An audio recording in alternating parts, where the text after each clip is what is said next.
Hi guys.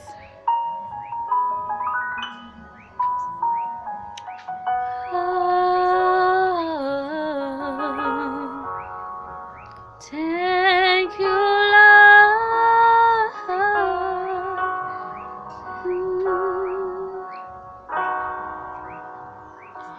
When I think upon your goodness and your faithfulness each day, I'm convinced it's not because I am worthy to receive the kind of love that you give, but I'm grateful for your mercy, and I'm grateful for your grace, and because of how you pour out yourself, I have come to sing this song out in praise. Imela, Imela, oh kaka, oh yekeruwa. Imela, Imela, Ezemo.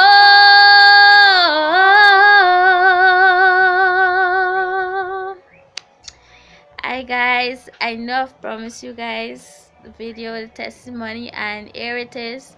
I promised God that I would testify and I would talk about His greatness in my life, and I just had to make this video today. I know that it will help somebody out there. And before I start talking about the testimony, I want to advise those out there that are falling short of the glory of God. Don't keep yourself down. Just continue believing in God. And sometimes people will look down at us and people will talk things about us that will hurt us more. We will expect more from the church, we expect more from the body of God, but sometimes they're the one that talk about us and talk us down, and sometimes we feel so down that we cannot stand, and we just give up everything. We don't want anything else more to do with God. But God is still God, and we are serving a great God. And today I can testify and say I'm alive, I'm well, and I'm just grateful. Now straight into the video, my testimony. As you can see from the title, surviving my pregnancy. The reason why I want to talk about this is because I was so healed during the process. People say, "Oh, they were sick when they were pregnant and stuff like that," but I was having battles on battles. I can remember the first sickness that was so much of me. I was diagnosed 4 years before I got pregnant with scoliosis, and it got severe. I couldn't move from my bed. I couldn't, when I was pregnant, I couldn't move. I already couldn't move. For the first 3 months, I couldn't do much. And I can remember I reached out to God. No matter what you do, if you fall in whatever, call on God. No matter what the situation, He still love us the same. He don't hate us, He love us, He hate the sin. But we have to still believe that God can bring us through.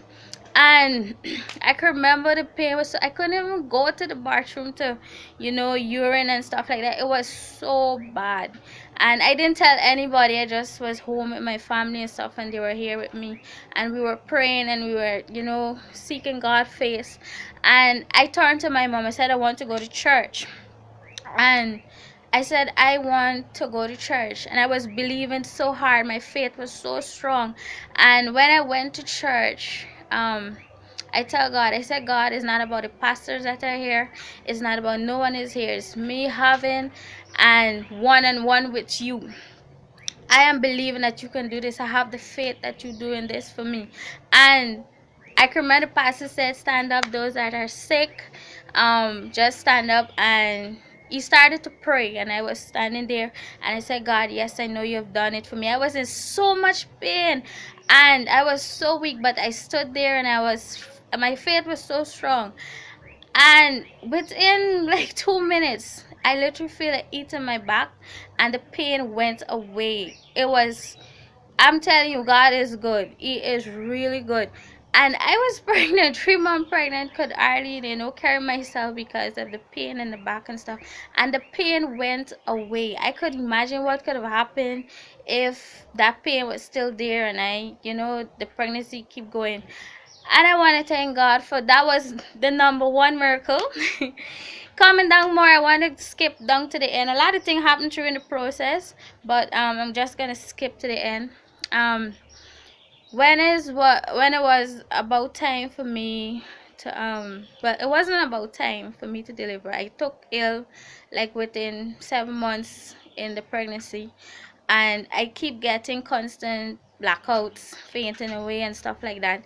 And the last episode of that I had was, uh, I was in church and it happened, and I had to leave church, and on my way home everything got blank. Everything was blank. I couldn't see any. It's like my vision gone for like 5 6 minutes, and I was crying and tell my mom, I'm not seeing anything, I'm not seeing anything. It was the most scariest time of my life. I couldn't see anything. It's like I got blind for like a 5 10 minutes. It was so scary. um and I can remember my mom, she was scared too, but she was positive, and she helped me through the process, and she gave me something to drink, and it kind of helped me in that moment. And within a week I took ill again, went to the hospital, and they treated me. I was in there for 4 days. I wasn't ready to give birth, and they turned to me the day that I got discharged, and the doctor said, you have to give birth to this child in 36 weeks. And I was like, what? I was like, so quick, why you guys running this process? They said, yes, you have to give birth, which in that will be between Sunday and Monday, which in that was the 2nd April and the 3rd April. And they said they're going to induce me, and they said the baby is breech and all of that. Was a lot of things going on, and they said if the baby didn't turn within that time, they're going to cut me, a C-section, right? And I came home, and I was just thinking about it, praying about it, and something out of the blue happened.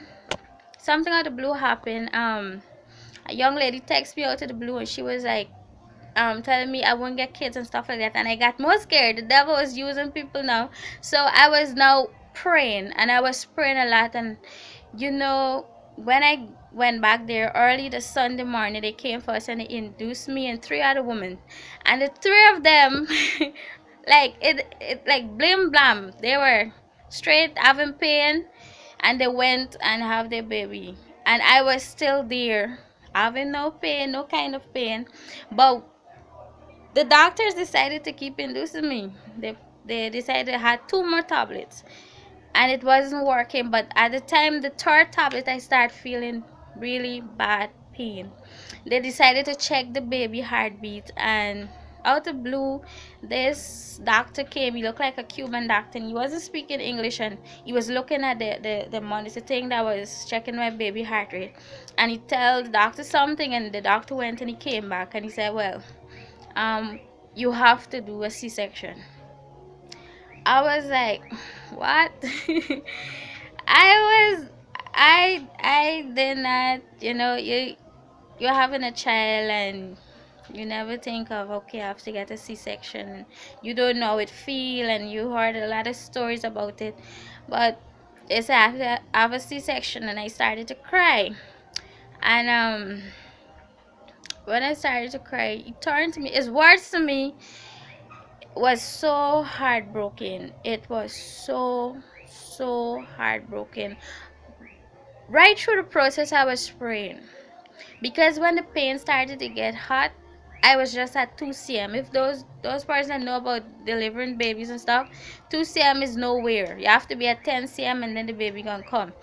2 cm, I was nowhere, and I was in mad pain. I was like in crazy pain, and if I had to wait till I reached 10 cm, I know I won't have survived, my baby won't have survived. And when he told me that I have to right away emergency C-section, I started crying. And his next words to me is what broke me more. And he said, if you want your baby to be alive and well, we have to do the C-section.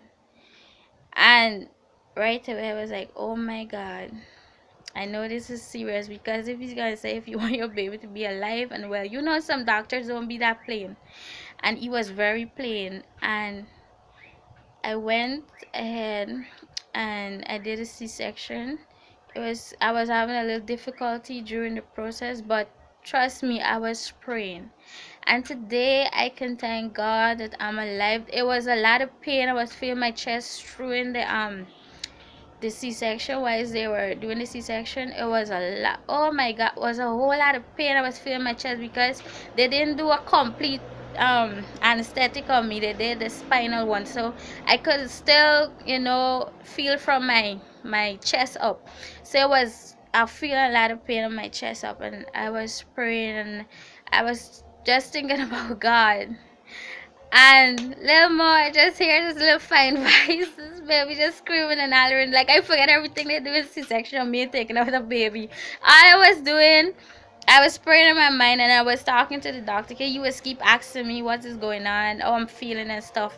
And when I'm telling him how I'm feeling, he's like giving me stuff to ease it and stuff. But I want to thank God that I'm alive. Sometimes we go through certain things and we are silent about it. We go through certain things and God can come through for us, and we are silent about it. I tell myself, I said, people are using the internet to post any madness. For me, it's madness. Any madness that come to mind. Why cannot let the world know that I survived something like this? And there's a lot of mothers out there that went through maybe something close to what I've been through, or something different or whatever. But I'm telling you, don't give up on God. God is a God of second chances. He's a God that come true for us. Trust me, no matter what the situation is. It was a tough time for me, it was a hard time for me. But because my faith was strong, and I keep praying, and I say, God, I believe in you, and I trust in you, and I know that you can do this for me. Just because I was keep saying that my faith, I was just relaxed. Let me say it, I was relaxed. And many stories in the Bible when a lot of persons were ill and family were ill because of their faith, just their faith, and they were whole. And because of my faith, and I believe, everything came true for me. And if you have that faith and believe, the same can happen to you, no matter if you fall or what. Don't let nobody tell you anything. Because someone went so far and asked me, you still go church? And I was like, why not? Why am I not going to go to church? I love church. I love God. My fault ain't got nothing to do with God and stuff like that. I ain't spiting God or nothing.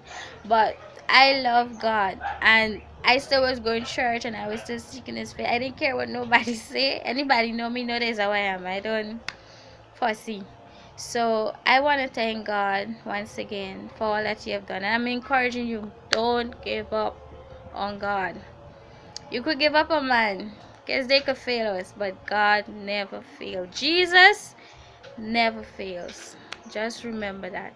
Hope you guys enjoy this. Like, comment, say something, and tell me if you're blessed by this testimony. God bless. Bye. Oh, and later you guys gonna see my little baby girl. Her name is Angel, Analia Angel, and Angel Gonzalez, Analia Angel Gonzalez. Later you guys are gonna see her. And yeah, just keep praying for me and my daughter and my family, and God bless. Bye guys.